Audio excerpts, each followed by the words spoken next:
Welcome back to Swoley Cannoli, where we're all about playing games and getting gains. On today's episode of Joystick Judgment, we're talking about Pico Park, developed by Tico Park, that released in 2021. We're going to rate this game on a scale of 1 through 10 based on the music, story, visuals, gameplay, and length, where each area can score a maximum of 2 points. So let's jump right into it with the music first. Now, I want you to close your eyes, take a listen, and tell me what you see.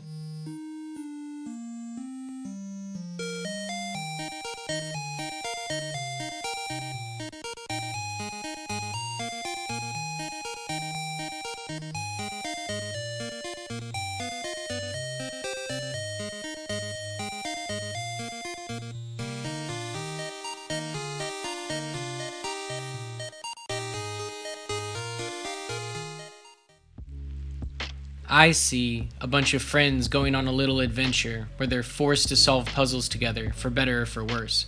And that's pretty much what you get in Pico Park. You go from puzzle to puzzle until you eventually solve them all and roll credits. The music in this game felt intentionally goofy, and if the developer's goal was to annoy me while I try to complete unforgiving platforming challenges and minigames, then it definitely achieved that goal. The music reminded me of the 8-bit tunes from Game Boy games I played as a kid, so I enjoyed that wave of nostalgia. And the sound design was nice and simple, the charming little sound your characters make when jumping, the little ding that's played whenever someone grabs the key to unlock the exit, and the satisfying noise of the victory track after clearing each level.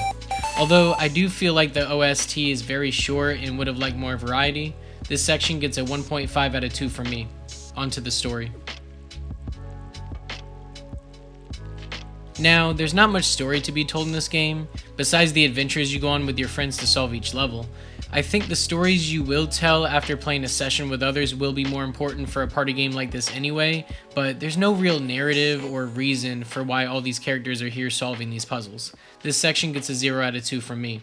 On to the visuals.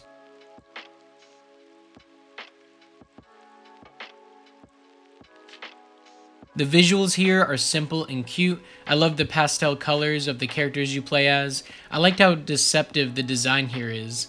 Now, it looks like a simple game made for kids until you find out just how difficult some of these levels can be, especially if you're with team members who are not locked in. Could there be a lot more here to look at, like having some background art at the very least? Yeah, but I do appreciate how the developers stripped away all the excess fat and just left what was absolutely necessary in terms of visual feedback for the player. No fancy graphics, just a bare bones design that still manages to have its own identity. I'm going to give this section a 1.5 out of 2. On to the gameplay.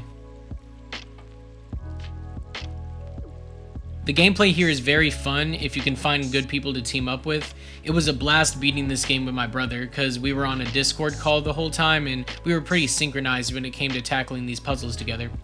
Although you can play with up to 8 people total, I could see this turning into a disaster real fast when too many people get involved in solving a problem at the same time. Even with just me and my brother playing, you could see where some players' strengths and weaknesses are, and you will have to hold their hand through some of the levels until they simply get better.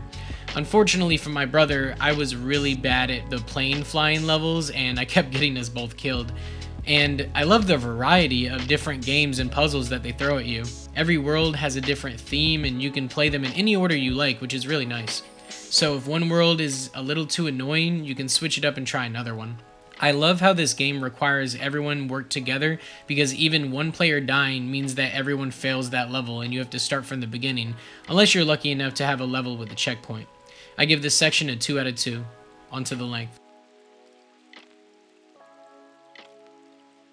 Pico Park was not a very long game, and definitely had me wanting more at the end, which is why I'm happy that there's a sequel to it.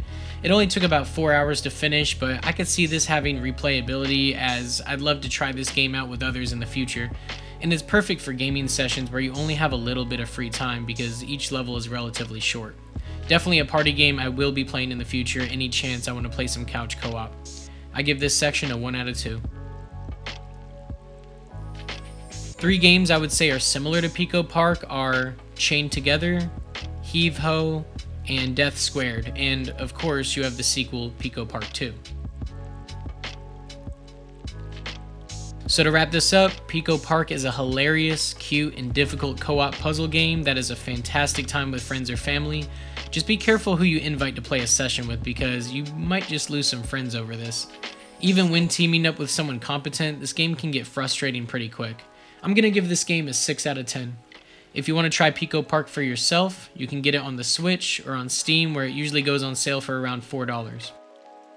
I want to thank you for tuning in today. Like the video and subscribe if you want to see more game reviews. And to those that have played this game, did you hate it? Did you love it? Comment below what exercise you did today and let me know which game I should review next. This is your host, Zach, signing off.